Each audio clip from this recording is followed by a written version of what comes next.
السلام علیکم دوستو، آج میں آپ کو ایک ایسی چیز بتانے لگا ہوں جس سے آپ کے بہت ساری غلط فہمیاں دور ہو جائیں گی، بہت ساری کنفیوژن ختم ہو جائیں گی۔ اور یہ جو میڈیا پہ، جو نیٹ پہ، یوٹیوب پہ لوگوں کو پزل کیا ہوا ہے، پاگل کیا ہوا ہے، کوئی ڈائٹ پوچھ رہا ہے پی سی اوز کے لیے، کوئی موٹاپے کے لیے، کوئی شوگر کے لیے، اور کوئی سبزیاں بتا رہا ہے، سبزیاں کھلا کھلا کے مار رہا ہے، کوئی گوشت کھلا کھلا کے مار رہے ہیں، لوگوں کا ستیہ ناش ہو گیا۔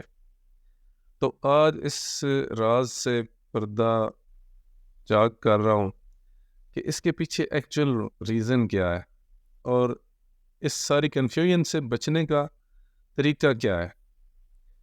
اس کو مثال دے کے بتاتا ہوں کہ مثال کے طور پہ ایک فیملی ہے، وہ کہتے ہیں جی ہم تو، ہمارے بچے تو گوشت کے علاوہ کوئی چیز کھاتے ہی نہیں ہیں، ہم تو روز گوشت کھاتے ہیں۔ اب وہ روز گوشت کھاتے ہیں، تکے کباب کھاتے ہیں، تو ان کے باڈی میں پروٹین بہت زیادہ ہو جاتے ہیں، پروٹین تو زیادہ ہو جاتے ہیں لیکن کاربوہائیڈریٹس کی کمی ہو جاتی ہے، فیٹس کی کمی ہو جاتی ہے، تو فرکٹوز کی کمی ہو جاتی ہے، بہت ساری چیزیں ہیں جن کی کمی ہو جاتی ہے، لیکن پروٹین زیادہ ہو جاتی ہے۔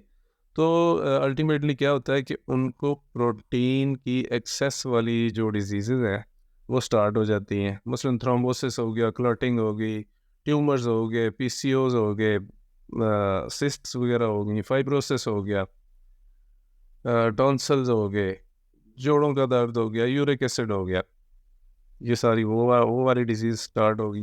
اب وہ بیچارے مارے مارے پھرتے ہیں کہ ہمیں کوئی ڈائٹ پلان دیں، ہمیں کوئی یہ کریں وہ کریں۔ اب ایک اور فیملی ہے جی، وہ کہتے ہیں ہم تو سبزی کھاتے ہیں صرف، ہمارے بچے تو گوشت پسند ہی نہیں کرتے، ہم تو بس سبزیاں ہی کھاتے ہیں، جب کوئی مہمان آتا ہے تو پھر ہم گوشت پکاتے ہیں۔ تو ان کا کیا ہوتا ہے، الٹیمیٹلی کاربوہائیڈریٹس ان کی باڈی میں زیادہ ہو جاتے ہیں اس پوری فیملی کے، اور پروٹینز کی کمی ہو جاتی ہے، تو ان کو وہ ڈیزیزز سٹارٹ ہو جاتی ہیں، ان کو شوگر ہو جاتی ہے، انسولین ریزسٹنس ہو جاتی ہے، موٹاپا ہو جاتا ہے، چربی ہو جاتی ہے، تو اس طرح کے ان کا پیٹ بڑھ جاتے ہیں، آنتوں میں سویلنگ ہو جاتی ہے، لیور ڈسٹرب ہو جاتا ہے۔ اب ان کو یہ ڈیزیز ہے، ان کو تلاش ہے کہ انہیں بھی کوئی ڈائٹ پلان ملے۔ اب ایک تیسری فیملی ہے، وہ کچھ اور کھا رہی ہے، وہ فاسٹ فوڈ ہی کھائے جا رہے ہیں۔ چوتھی ہے جنک فوڈ کھائے جا رہے، لیکن ہر ایک کو اپنے اپنے ٹائپ کی ڈیزیزز ہوتی ہیں۔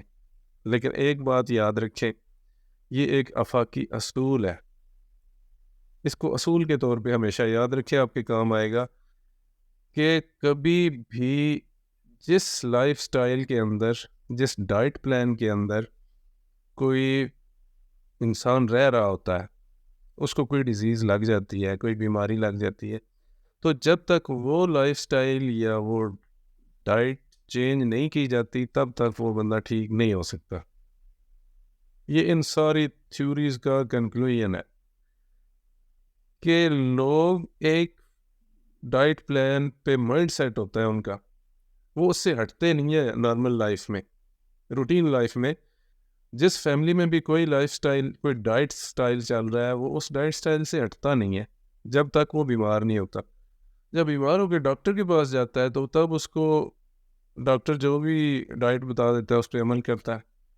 تو میں نے ایک اصول بتا دیا آپ کو کہ جس لائف سٹائل کے اندر ایک بندہ بیمار ہوتا ہے، جب تک وہ لائف سٹائل چینج نہ کیا جائے وہ ٹھیک نہیں ہو سکتا۔ اس کا حل سادہ سا یہ ہے کہ آپ اپنا ڈائٹ سٹائل چینج کریں، بیلنس ڈائٹ لیں، ہر چیز کھائیں، اور سب سے بڑی بات، چیزیں بدل بدل کے کھائیں۔ اور ایک فائنل بات آپ کو بتا دوں کہ آپ سنت کے مطابق کھائیں، سنت کے مطابق زندگی گزاریں، آپ 3-4 چیزیں اڈاپٹ کریں، آپ ہمیشہ صحت مند رہیں گے۔ کبھی بھی خالی پیٹ پانی نہ پئیں، سوائے وضو کے بعد 3 گھونٹ کے، وضو کے بعد 3 گھونٹ ہمارے سرکار کی سنت ہے، وہ پئیں۔ اس کے بعد جب ناشتہ آپ کے سامنے آ جائے، سامنے رکھا جائے، پہلے پانی پئیں، درمیان میں پھر پانی پئیں، اور اینڈ پہ بالکل کوئی چیز ایک گھونٹ بھی نہ لیں۔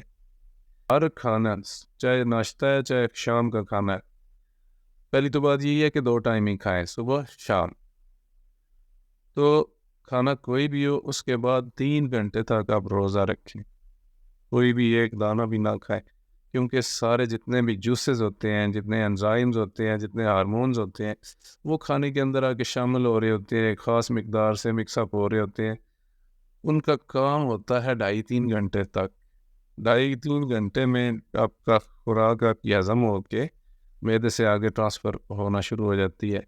اس وقت تک آپ نے کوئی بھی معدے کو ڈسٹرب کرنے والی کوئی چیز نہیں کھانی، ایک لقمہ بھی. دوسرا پوائنٹ یہ ہے کہ رات کو سوتے وقت کبھی دودھ یا دودھ سے کوئی بنی ہوئی چیز نہ لیں، رات سوتے وقت میٹھا نہ لیں، بلکہ سب سے بڑا اصول یہ ہے کہ سونے سے 3 گھنٹے پہلے کھانا پینا بند کر دیں. کے بعد واک ضرور کریں آدھا گھنٹہ. تو یہ ہیلدی لائف سٹائل ہے. ہر چیز کھائیں پئیں، اپنے ٹائم کے ساتھ ڈائٹ چینج کریں، ڈائٹ بیلنس کریں، سنت کے مطابق کھڑے ہو کے نہ کھائیں پئیں. تو انشاءاللہ آپ صحت مند رہیں گے، سلامت رہیں. اللہ حافظ.